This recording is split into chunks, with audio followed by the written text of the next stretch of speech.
दोस्तों, पिछले काफ़ी समय से एक मुद्दा चर्चा का विषय बना हुआ है। मुद्दा है एक देश एक चुनाव।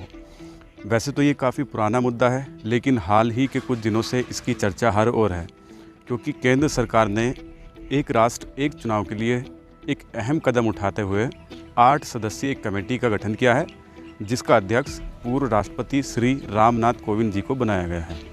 मौजूदा सरकार एक देश एक चुनाव के पक्ष में है। ऐसे में बहुत सारे सवाल आपके मन में घूम रहे होंगे, जैसे एक देश एक चुनाव क्या है, इससे देश की राजनीति पर क्या प्रभाव होगा, इसके फ़ायदे और नुकसान क्या होंगे, भारत जैसे विशाल देश में क्या यह संभव है। आज की वीडियो में करेंगे इन सब बातों पर चर्चा। वीडियो में लास्ट तक बने रहे और अगर चैनल को सब्सक्राइब नहीं किया हो तो अभी चैनल को सब्सक्राइब करें। चलिए सबसे पहले जानते हैं क्या है एक देश एक चुनाव। दरअसल एक देश एक चुनाव एक प्रस्ताव है जिसमें लोकसभा और देश के सभी राज्यों की विधानसभा के लिए एक साथ चुनाव कराने का सुझाव दिया गया है। इसका मतलब ये है कि पूरे देश में चुनाव एक साथ होंगे। मौजूदा समय में देश के विभिन्न राज्यों में अलग अलग समय पर चुनाव होते रहते हैं। दोस्तों, बात करेंगे एक देश एक चुनाव से होने वाले फ़ायदे और नुकसान के बारे में। तो सबसे पहले इसके फ़ायदे देखते हैं। एक देश एक चुनाव के फ़ायदे। इसका सबसे बड़ा फ़ायदा है कि इससे देश का पैसा, संसाधन व समय की बचत होगी। दोस्तों, आप सब जानते हैं बार बार चुनाव होने से देश के राजस्व पर नकारात्मक प्रभाव पड़ता है। हर चुनाव में सरकार को करोड़ों रुपए खर्च करने पड़ते हैं, जिससे सरकारी खजाने पर बोझ पड़ता है। दूसरी बात, चुनाव कराने के लिए शिक्षकों व सरकारी नौकरी करने वाले कर्मचारियों की सेवाएं दी जाती है। इसके अलावा भारी संख्या में पुलिस व सुरक्षा बलों को तैनात किया जाता है। इससे सामान्य प्रशासनिक कार्य भी प्रभावित होता है। एक साथ चुनाव कराने से इन कर्मचारियों के अपने सामान्य कार्य बार बार प्रभावित नहीं होंगे और ये अपनी ड्यूटी को और अधिक दक्षता से निभा सकेंगे। इसका दूसरा सबसे बड़ा फ़ायदा है, इससे विकास कार्यों में आएगी तेज़ी। प्रत्येक चुनाव से पहले आदर्श आचार संहिता लागू की जाती है। इससे सामान्य विकास कार्य प्रभावित होते हैं, क्योंकि इस दौरान कोई नई परियोजना शुरू नहीं की जा सकती और न ही कोई वित्तीय मंजूरी ली जा सकती है। इससे बहुत सी योजनाओं को लागू करने में देरी हो जाती है। अगर चुनाव एक ही साथ हो जाए तो बार बार आदर्श आचार संहिता लगानी नहीं पड़ेगी और विकास कार्य बिना रुकावट के होते रहेंगे। कुल मिलाकर कहा जा सकता है कि एक देश एक चुनाव से देश के संसाधनों व समय की बचत होगी, साथ ही विकास कार्य भी प्रभावित नहीं होंगे। अब जान लेते हैं इससे होने वाले नुकसान के बारे में। एक देश एक चुनाव के कौन कौन से संभावित नुकसान हो सकते हैं। नंबर 1, राज्यों की स्वायत्तता को खतरा।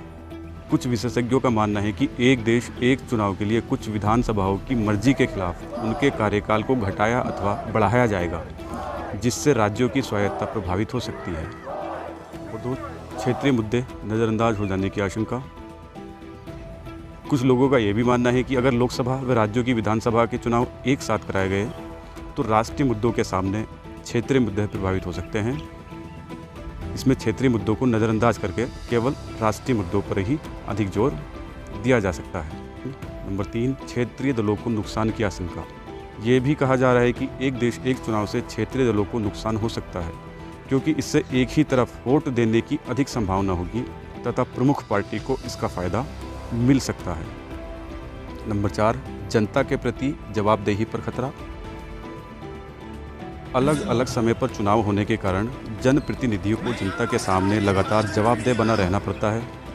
बार बार किसी न किसी चुनाव का सामना करने से राजनीतिक दलों की जनता के प्रति जवाबदेही लगातार बनी रहती है। इससे उनके निरंकुश होकर शासन करने की संभावना भी कम हो जाती है। लोकसभा व सभी राज्यों की विधानसभाओं के चुनाव एक साथ होने से जनप्रतिनिधियों व राजनीतिक दलों की जनता के प्रति जवाबदेही कम हो सकती है तथा साथ ही उनके निरंकुश होने की भी आशंका है।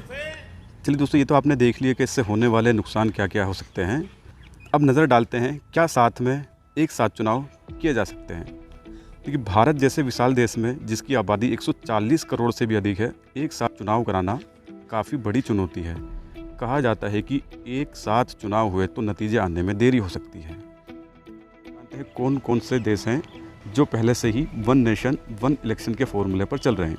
दोस्तों, जिन देशों ने पहले ही वन नेशन वन इलेक्शन का फॉर्मूला अपनाया है उनमें Germany, Belgium, Poland, Hungary, Spain, Slovenia, Albania, दक्षिण अफ्रीका तथा इंडोनेशिया शामिल है।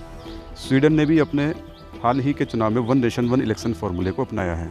चलिए अब सवाल उठता है, क्या भारत के लिए कर पाना संभव है?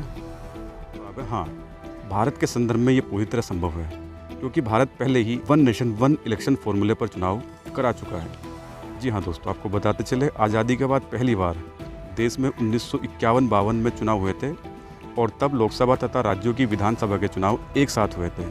इसके बाद सन 1957, 1962 और 1967 में भी चुनाव एक ही साथ कराए गए, लेकिन जब 1968-69 में अलग अलग कारणों से राज्यों की विधानसभा समय से पहले ही भंग कर दी गई, तो एक साथ चुनाव कराने का यह सिलसिला टूट गया। चलिए दोस्तों, ये तो स्पष्ट है, one nation one election Bharat के लिए कोई नई बात नहीं है, क्योंकि भारत इस फॉर्मूले पर पहले ही चुनाव करा चुका है। चलिए अब करते हैं आपसे एक सवाल, क्या होगा यदि लोकसभा समय से पूर्व ही भंग कर दी जाए?